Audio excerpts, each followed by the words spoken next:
This is a legacy episode of the Lesbian Historic Motif podcast, originally released as part of the Lesbian Talk Show podcast group.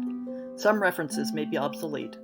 The show looks at lesbian-relevant themes in history and literature, has interviews and discussions about current historical fiction with queer female characters, including fantastic versions of the past, and presents new original historical fiction for your enjoyment.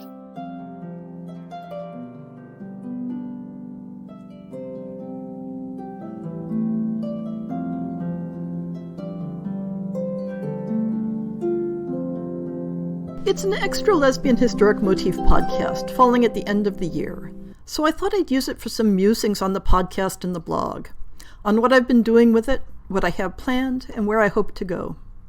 The Lesbian Historic Motif Project blog started out as one of those cataloging projects I do for myself. For decades, I'd been collecting up research materials and bibliographic references to use in my own historic fiction projects. Originally, I thought I might publish a source book based on the material.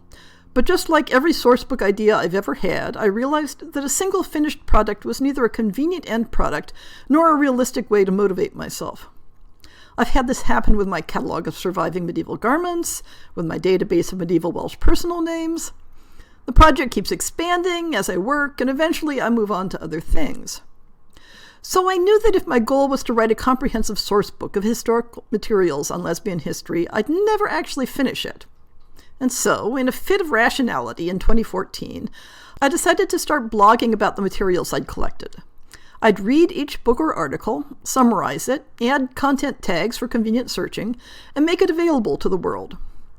I've often found that success is a matter of tailoring your goals to your natural method of working, and from that point of view, the blog has been very successful. At this point, I've blogged summaries of 170 books and articles for a total of about 360 blog posts. When I started this research back in the 80s, I never would have believed that there would be that much relevant content in the world. And at the time, there wasn't. There has been an immense expansion of historic research into issues of sexuality in the last couple decades. The available resources for authors who want to research historic settings for lesbian historical fiction, while far from perfect, are so much better than they were when I first contemplated entering the field. But it's still the case that many people who want to write these stories have only a limited amount of historic data available to them. This is the second purpose of the blog and podcast. In addition to refamiliarizing myself with the research materials I've collected, I wanted to share knowledge of those resources with authors who might not have the same access to academic publications that I do.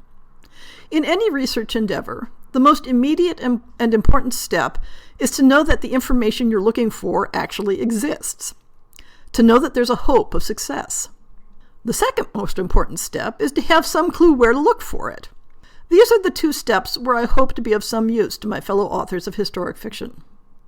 The blog is far from any possibility of completion.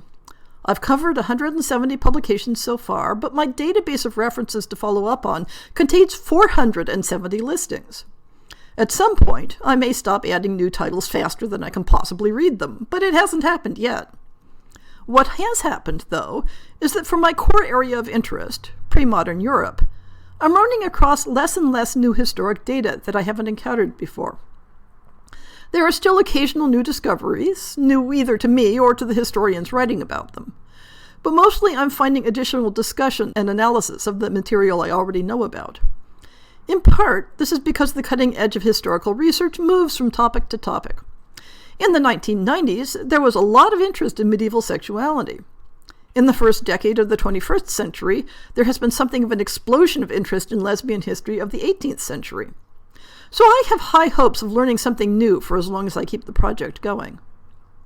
When the blog had been going for about 2 years, there was an opportunity to add the podcast, thanks to the offer of being hosted by the Lesbian Talk Show. I think Sheena and I had started talking about it maybe half a year before that. We'd kind of come up with this idea simultaneously, and when I pitched it to her, she was right on the verge of suggesting it to me. It took me a while to sort out exactly what sort of approach I wanted to take, and I wanted to have a few shows worth of ideas written up before committing myself.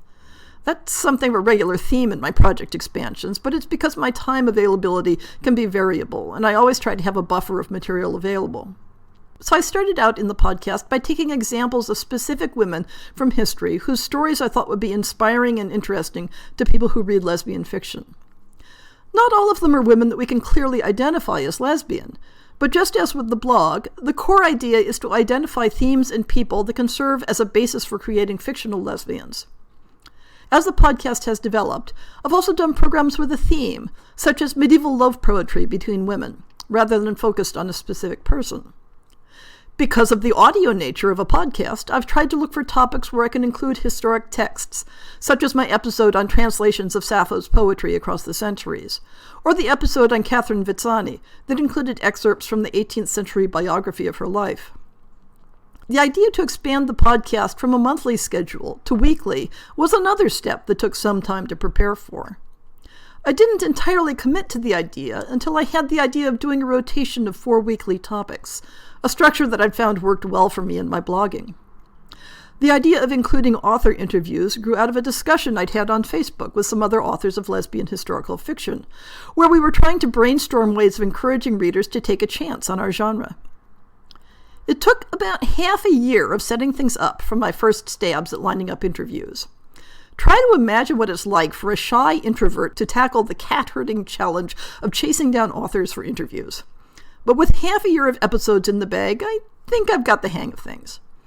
From the start, I wanted to use the interviews not only to showcase authors within the lesfic community, but to expand people's idea of lesbian historical fiction by bringing in people publishing in the mainstream or at the intersection of history and fantasy.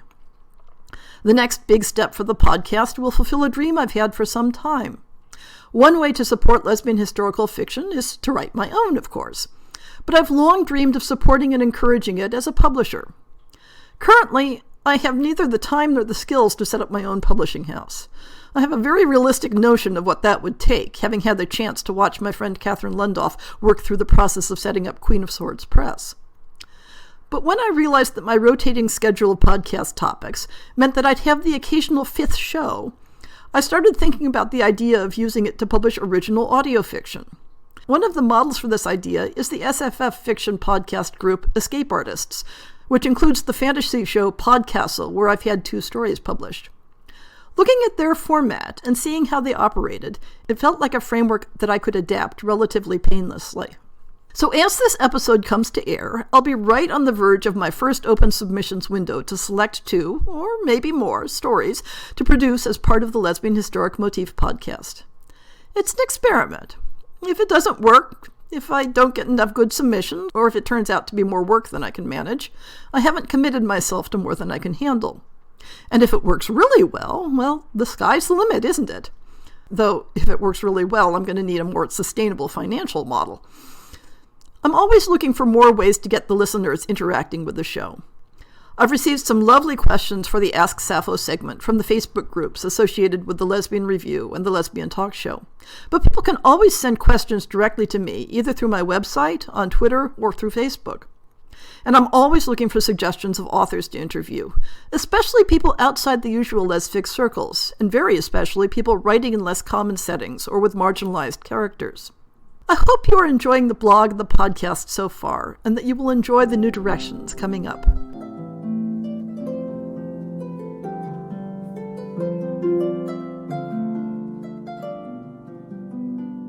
I hope you've enjoyed this episode of the Lesbian Historic Motif podcast.